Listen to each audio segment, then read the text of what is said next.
If you run into a situation where you can't pay your tax bill in full, it's actually a good problem to have because it very likely means that you made a good amount of money this year.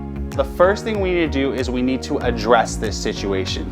The worst thing what we can do is ignore this, because after so much time, if the government does not hear from you, they can stick their hand into your bank account and just take the money that's there. And that's the last thing that we want to have happen. So the first step is we need to address this sooner than later. You currently have three options: an installment agreement, a status of uncollectible, or an offer and compromise settlement.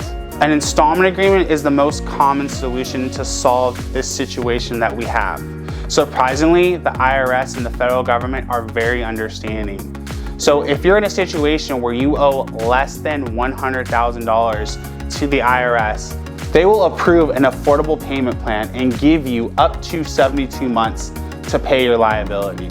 So if you're someone in a situation where you owe $25,000, they will give you 72 months to pay a monthly payment of $350. Now, if you owe over $100,000, things do get a little more complicated. Instead of just proposing an amount to pay over 72 months, the government will comb through your financial affairs to figure out a monthly payment plan that is affordable for you, and we can help you through that process.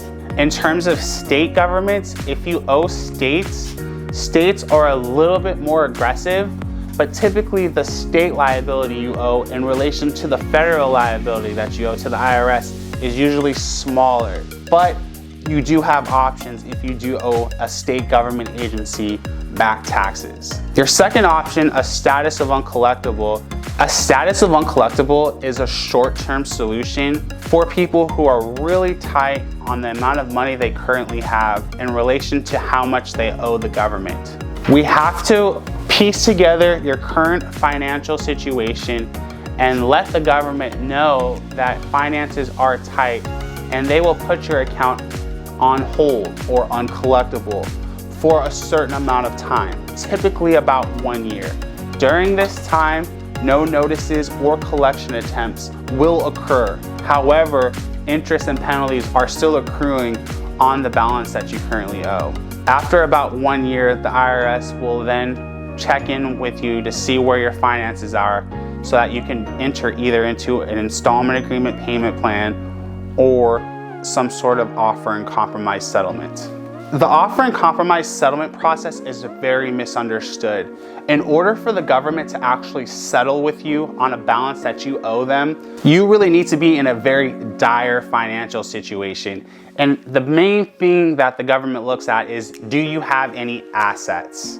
For example, if I'm someone that owes the IRS $100,000, but I don't have a lot of money right now, maybe I got laid off, so my current financial situation is indeed dire, but I have a home that has $400,000 in equity, the government will look at the fact that you have a home with $400,000 in equity in it in relation to the $100,000 that you currently owe them, and they won't settle with you.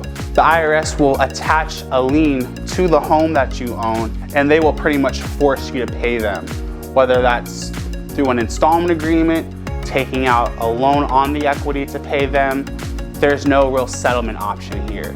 Compared to a real dire financial situation with someone, let's say they're a business owner making $250,000 a year.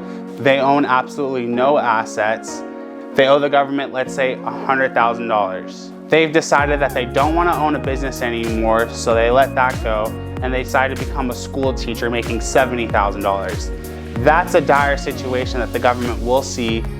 They'll see there's no assets, and they'll very likely be willing to settle with you based off of that $100,000 that you owe them and that big decrease in annual income.